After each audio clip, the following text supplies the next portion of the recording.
Credit to them, they're at home, they picked up the 3 points. I was disappointed with the 2 goals that we conceded, especially the first one, uncanny. I have to look at it again closely. I thought it's uncharacteristic. I think we had maybe one player step out when he shouldn't have, and again got into that cutback range and probably should have defended that better. But again, kind of reminiscent on maybe their first goal against Brisbane, early cutback, very hard to defend against. And then the set piece I thought was pretty weak, to be fair.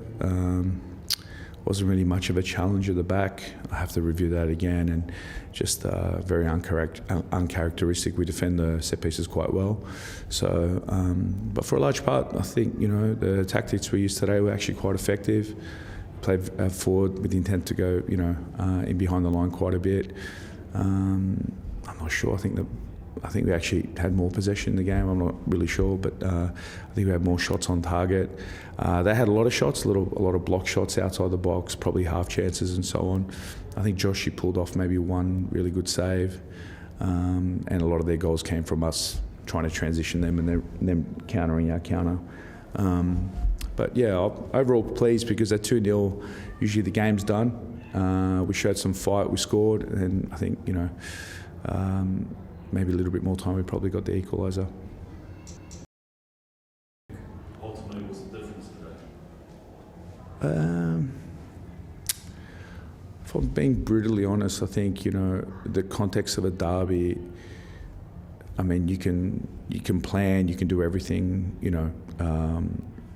like you can play the game beforehand, but if you're not going to win a lot of the challenges and the second balls and the second phases and so on, then you leave yourself vulnerable to getting counted quite a bit. And I felt as though we didn't win a proportion of the of those moments. I think in the first game was probably more balanced when we played them at home, but I felt as though maybe I don't have the stat. I'd probably say we 2 out of 3 Auckland won, and ultimately especially in the end. Especially with that first half, I think we could have won the ball 2 times earlier, and we didn't. And or we didn't have a settled phase of play where we could have played a couple of passes out, and then we got punished for it. Did you get what you wanted from your attack? Yeah, I thought they were, honestly, for a large part, I felt we were actually very dangerous. I felt we were on the front foot. I think that my only concern was with the pitch, very dry. There was it was very hard for us to get used to. Obviously Auckland, this is their home, they're probably used to that. Pitch is quite slow. I think they only watered it once in the warm-up. So we found it very hard to, especially even with the balls in behind, they're bouncing more softer, so it's harder for us to actually run down and so on. But yeah, that's my only gripe, to be fair. But the boys executed the plan as well as it could be. We could have been a little bit more careful with the ball, but I say that with hindsight now. But they did what I asked. What did you think of the physicality of the occasion? Tackles flying in. I think that's. As well. I don't know what I got booked for. I think I was just trying to place my water bottle on the floor.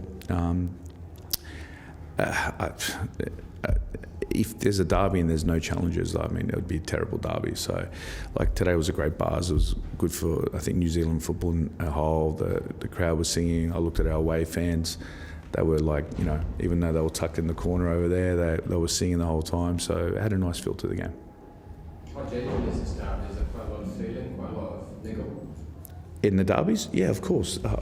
Again, I'd be surprised if there wasn't any feeling, I think, a lot of these boys know each other as well, and there's bragging rights and so on, and again, there could be one loose challenge, and then, people take it over the top. I felt like the most disappointing part was, I think Retray was through for a counter. We had an opportunity to go forward. He gets fouled. Referee plays advantage. And I think he should have called it up for the yellow straight away because, to be fair, I think we're a little bit unbalanced at the top.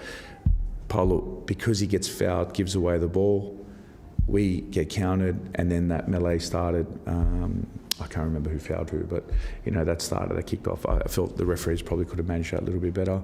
But again, for a large part, there was no red card, so it's a good derby. What do you think about the gap between these two teams? you tell me the gap that I'm looking at. Like I don't really see a gap. Again, I think if give us another 5 minutes in that game, I think we equalise. If we defend, characteristically, we defend quite well. I think again,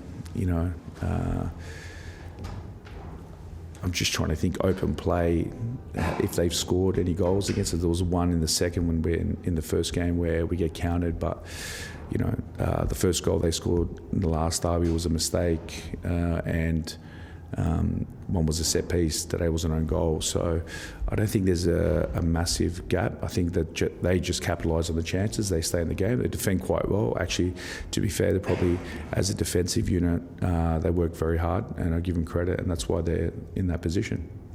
Were they lucky today? Yeah, so I know you were going to say something like that. So again, you tell me in what league in the world a team gets 5 out of 6 home games. For me, I don't know if you want to call it luck, you want to call poor planning, you want to call a gift, you can call it whatever you want. I think that was the point I was trying to make, and I stick to it. I asked you, do you think it's fair that a team has 5 out of 6 games at home as a start of a season? Or, if you can counter me, what team has had that opportunity? That was the point I was trying to make, and I stick by that. Again, they beat us on the park. There's no luck about that. They deserve to win. That's I'd never ever say that. But there is an advantage when you play 5 out of 6 games. You don't travel. We went to Perth, played Central Coast, which is an extra day. We played in Sydney. They've had one trip, which in fairness they did win. But again, when you start going through, the rigmarole of going home and away, it does, it can be quite taxing. I think the hardest part, if you look at scheduling, and we had it last year, we had 2 occasions where we've gone away, but we couldn't stay in Australia, so we had to come back and then go back. So we had our recovery rate, and that's very taxing on the players. Was there any feeling from your squad that you wanted to get that Toomey back? You yelled over the keeper after his mistake in the last derby?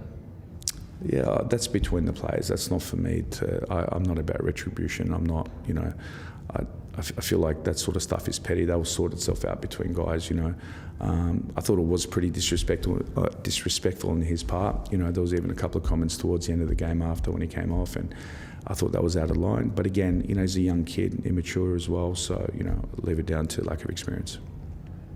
When the dust settles after this disappointment, Sure. How big an occasion do you think this was for the game? For New Zealand football in general, fantastic. We need. My dream as a coach, and I say this without any reservations, I want to come to a game and that's the normal crowd. How hard is that? If we get our act together with the league and there's enough supporters, not only in New Zealand but in Australia as well, that we can make that happen. It was only a couple of years ago when Wanderers in Sydney and Melbourne Victory and City were attracting bigger crowds and so on, pre-COVID. It's not a dream. If you look at the MLS, you look at the J-League, they both started very slow. It took them a lot of time to build credibility within the league, and again, it's moments like this that will keep the fans coming back.